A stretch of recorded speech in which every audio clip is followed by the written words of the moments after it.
Helen Keller. Undeterred by deafness and blindness, Helen Keller rose to become a major 20th-century humanitarian, educator and writer. She advocated for the blind and for women's suffrage and co-founded the American Civil Liberties Union. Born on June 27, 1880 in Tuscumbia, Alabama, Keller was the older of two daughters of Arthur H. Keller, a farmer, newspaper editor and Confederate Army veteran, and his second wife, Catherine Adams Keller, an educated woman from Memphis. Several months before Helen's second birthday, a serious illness, possibly meningitis or scarlet fever, left her deaf and blind. She had no formal education until age 7, and since she could not speak, she developed a system for communicating with her family by feeling their facial expressions. Recognizing her daughter's intelligence, Keller's mother sought help from experts including inventor Alexander Graham Bell, who had become involved with deaf children. Ultimately, she was referred to Anne Sullivan, a graduate of the Perkins School for the Blind, who became Keller's lifelong teacher and mentor. Although Helen initially resisted her, Sullivan persevered. She used touch to teach Keller the alphabet and to make words by spelling them with her finger on Keller's palm. Within a few weeks, Keller caught on. A year later, Sullivan brought Keller to the Perkins School in Boston, where she learned to read Braille and write with a specially made typewriter. Newspapers chronicled her progress. At 14, she went to New York for 2 years, where she improved her speaking ability, and then returned to Massachusetts to attend the Cambridge School for Young Ladies. With Sullivan's tutoring, Keller was admitted to Radcliffe College, graduating cum laude in 1904. Sullivan went with her, helping Keller with her studies.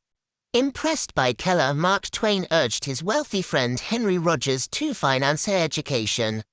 Even before she graduated, Keller published 2 books, The Story of My Life 1902 and Optimism 1903, which launched her career as a writer and lecturer.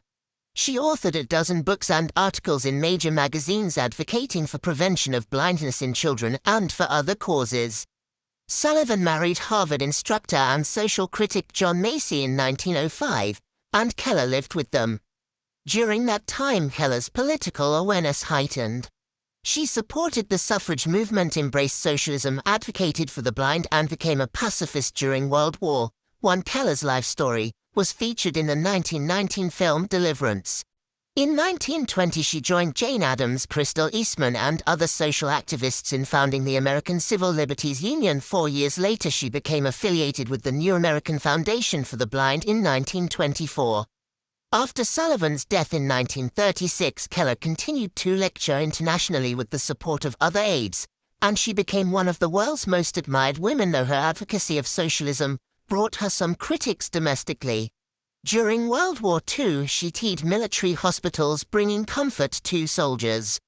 A second film on her life won the Academy Award in 1955, The Miracle Worker, which centered on Sullivan, won the 1960 Pulitzer Prize as a play and was made into a movie 2 years later. Lifelong activist, Keller met several U.S. presidents and was honored with the Presidential Medal of Freedom in 1964.